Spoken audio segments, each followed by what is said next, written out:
called The Chase. Rico 1 was standing in the great meadow. He stared up at the smoking hill of ash and then down at the stampede of footprints around it. There had been a large bonfire with hundreds of animals and one robot. But why? The Rico couldn't make sense of what he was seeing. After thoroughly exploring the site, he continued through the meadow and into the forest. It was around that time that he lost communication with Rico 3, then Rico 2, and he knew that his partners had both been destroyed. Rico 1 would have to hunt down the target by himself. The hunter marched on, his blocky head swiveled from side to side, scanning for any sign of Roz. He was soon gazing across the glassy surface of a beaver pond. On the far side, a thread of smoke drifted up from another of those wooden domes. With his powerful legs, the robot launched himself up through the air, soaring in a high, graceful arc over the pond and down to the other side. His heavy feet slammed into the ground, leaving deep craters in the garden by the dome. He hunched over and looked inside. Fur and feathers and the dying coals of a fire, but the target wasn't in there. The Rico stood perfectly still and watched as a soft rain started dripping down through the tiers of the forest. And then he sensed it. Up in the canopy was something that didn't belong. Roz had been spotted. The hunter watched his target drop from branch to branch, down to the forest floor. Then she bounded away through the thickly tangled underbush without stirring a leaf, without snapping a twig, and vanished into the green. However, Rico 1 had other means of tracking her. He could sense her electronic signal. The signal was gliding around the edge of the pond, but it was fading fast. A few more seconds, and he could lose it entirely. Rico 1 burst into a sprint. The forest seemed to sway and quake from his stomping strides. And a minute later, the forest really did begin to move. Trees were toppling down onto the Rico. He fired his rifle, and 2 toppling trees turned to ash. But then a third swung down through the smoke and hammered his body into the ground. Rico 1 shoved the tree aside, pulled himself up, and continued the hunt.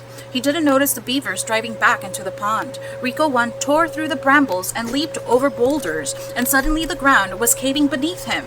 Down he fell into a deep pit, crashing against the bottom and twisting his leg. The robot violently pounded his leg back into shape. Then he launched himself up and out of the pit. He didn't notice the groundhogs washing from their tunnels. The hunter faced one trap after another. He was pelted with flaming pine cones and tripped by taut vines and crunched by tumbling rocks. The hunter now limped and rattled and was covered in scars, but he kept going. Roz galloped back and forth across the island, again and again as she tried to lose Rico 1, but no matter how fast she ran, or how well she hid, or how many animals helped, she couldn't escape the sound of the hunter's stomping footsteps. She had never run so hard for so long, and while her mechanical body was holding up, her wooden foot was not. After hours of relentless pounding, it finally gave out. She was galloping through the rocky forest by the sea cliffs when her foot splintered apart. Here's a picture. As soon as Rico 1 found the fresh wooden splinters, he knew his target was in trouble. He stomped out from the trees onto the cliff top and scanned the coastline below. Geese were flying down through the drizzle. Otters were wriggling over the rocks. Seaweed and driftwood and broken robot parts were scattered around the shore. But the hunter also sensed a faint electronic signal. Roz was down there somewhere. The hunter's blocky hand clamped onto the cliff top and then thwip, it detached. The hand was connected to a strong cable that spooled out from the end of his arm. He gave the cable 2 quick tugs and then he stepped off the ledge. Rico 1 zipped down the cliffside, one arm releasing cable, the other clutching his rifle, and he slowed to a gentle stop just as he reached the ground. Then, high above, the robot's hand unclamped and followed the cable all the way down until thwip, it snapped right back onto the end of his arm. Geese squawked and otters squeaked as Rico 1 marched through the robot gravesite. The place was littered with torso and limbs and heads. They were all valuable parts, but he would collect them later. For now, his only concern was finding Roz. He followed the electronic signal over a clump of seaweed, but where was his target? Was Rico 1's sensor malfunctioning? The robot tapped his head a few times, but the mysterious signal remained. He looked around for any other signs of her, and as he did, the clump of seaweed reached up and grasped his rifle. Chapter 74, The Click. 4 robot hands were clamped around the rifle. Rico 1 loomed above, Roz lay below, camouflaged in seaweed. For a moment, all was still, and then the hunter suddenly lurched and twisted as he tried to rip the rifle away from his target.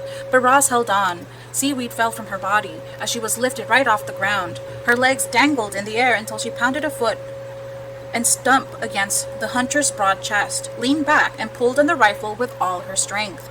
Waves crashed as the robots grappled for the weapon, but Roz was no match for Rico 1. The hunter was too big and too brutal. Roz could feel her body being pulled apart, but she could also feel the rifle being pulled apart. A faint glow appeared between her hands. The glow grew brighter and brighter, and then a blinding explosion launched the robots in opposite directions. When the smoke cleared, shards of the rifle were everywhere. Rico 1's body was pocketed with holes, and one arm was charred and crippled. Roz's arms and legs had been blown completely off. She was now just a torso and a head. Inside her computer brain, our robot survival instincts were blaring. Her battered body simply could not take any more damage. Clearly, Roz was not designed for combat, but the Rico was. He pulled himself to his feet and hobbled towards his target. Roz wanted to get up and run away, but without arms and legs, a robot couldn't move. She could only speak. "Please do not deactivate me," she said. Rico 1 ignored her. His blocky hand reached past her face and touched the back of her head. Click.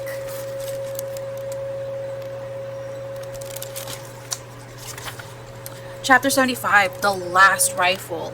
With the target deactivated, Rico 1 calmly moved on to the next phase of his mission. He limped through the gravesite and began collecting every single robot part.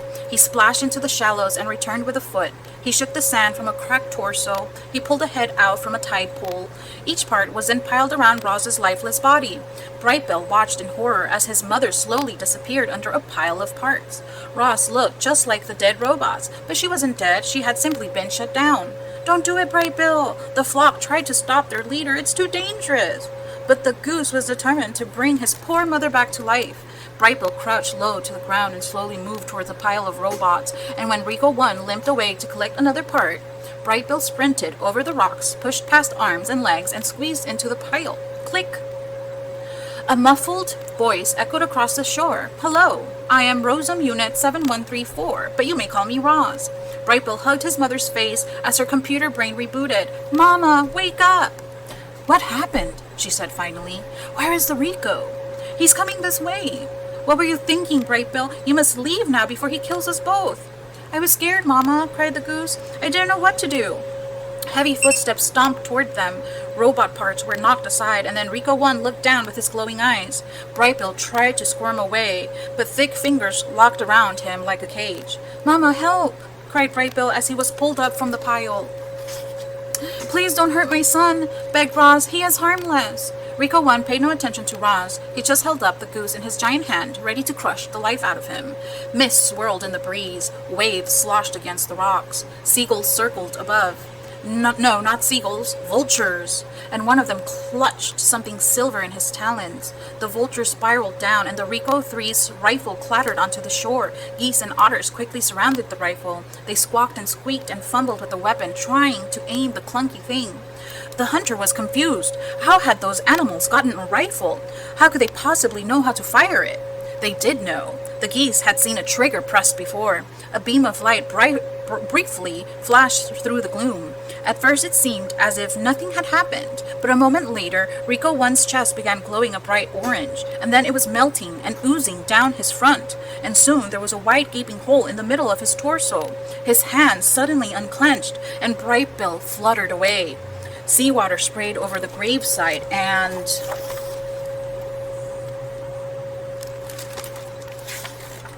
steam hissed up from the Rico's scorching hot guts. He shook and twitched and collapsed beside Roz. Rico 1 turned his face to Roz and spoke in a quiet, garbled voice. "More Ricos will come for you, and if you destroy them, still more will come. The makers will not rest until all missing robots have been retrieved." When will they come?" said Roz. "How long do we have?" "You can still be fixed, Roz. Go to the airship. Bring all the robot parts with you. The ship knows what to do. His voice went silent. His eyes went dark. Rico 1 was dead. Chapter 76, The Broken Robot. Geese and otters were bustling all around Roz. They were pulling arms and legs out from the robot pile and pressing them against her body. They were hoping to hear thwip sounds and that the robot limbs would snap right into place and Roz would return to her old self and life on the island would go back to normal. But nothing happened. No matter what they did, the limbs wouldn't attach. A robot's body was too badly damaged. "I'm sorry, Ma," said Brightbill, his voice trembling. "I thought this would work." "It is okay, son," said Roz calmly. "I am lucky I can still think and speak." The animals tried to smile at their poor friend, but they couldn't hide their sadness. Roz was a mangled wreck, and there was nothing they could do to fix her. The robot wanted to be strong for her son and her friends. She wanted to ease their worried minds and tell them everything would be fine. But Roz knew that everything would not be fine. She looked down at her broken body. Then she looked up at the geese and the otters and said, "I will need some help getting home."